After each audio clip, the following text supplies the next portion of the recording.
I figured I have a little time. I was going to do a quick little video on equipment. So when I started the hobby, got into the hobby, the price of water pumps, as most of you know, are kind of shocking. I did not know if I was going to be a lifelong pond builder, koi keeper, whichever you'd like to use. So I went on eBay, and that's where I did my pump shopping. Pretty much every pump I have in these ponds right now are Greech pumps, Greech.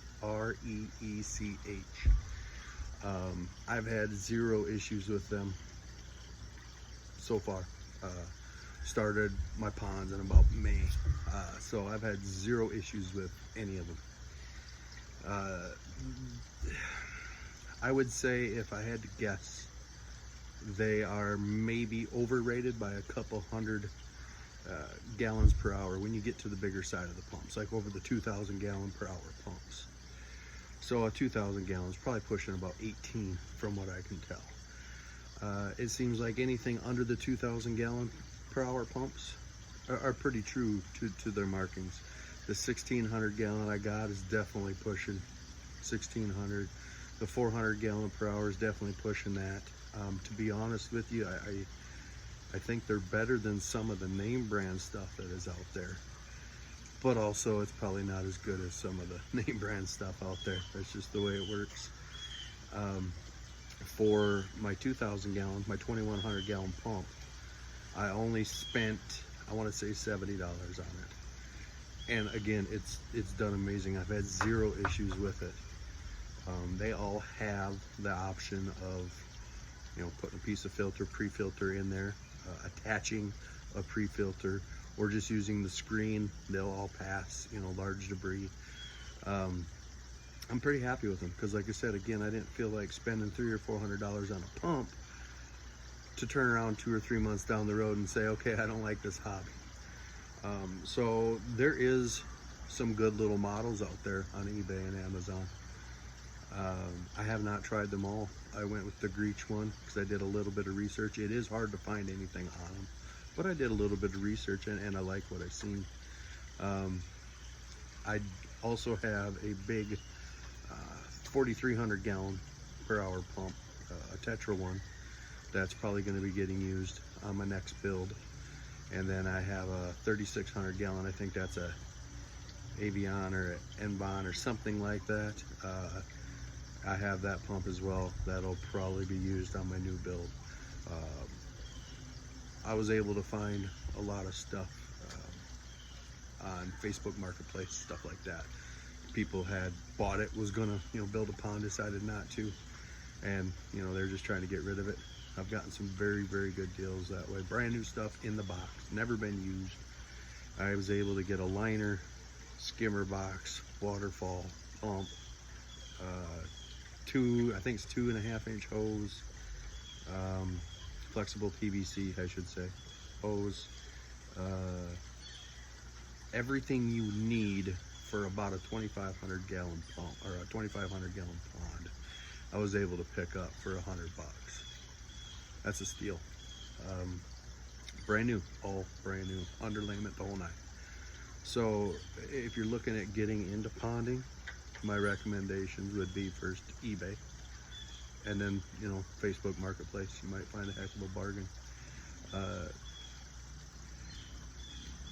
Obviously, if you're not a DIYer and like to do things on your own and you're just hiring someone to come in and build it, well, then they're gonna provide you with the best of the best. Most of my peripheral stuff is Tetra. Again, for the price. You can't beat it for the price. Again, starting out, I couldn't justify spending $200 on a waterfall or $150 on a skimmer. So Tetra, I went with a lot of Tetra. Again, hobby level stuff. I have seen very limited things that actually take care of a 1,000 gallon pond like they're rated for when it comes to the Tetra stuff.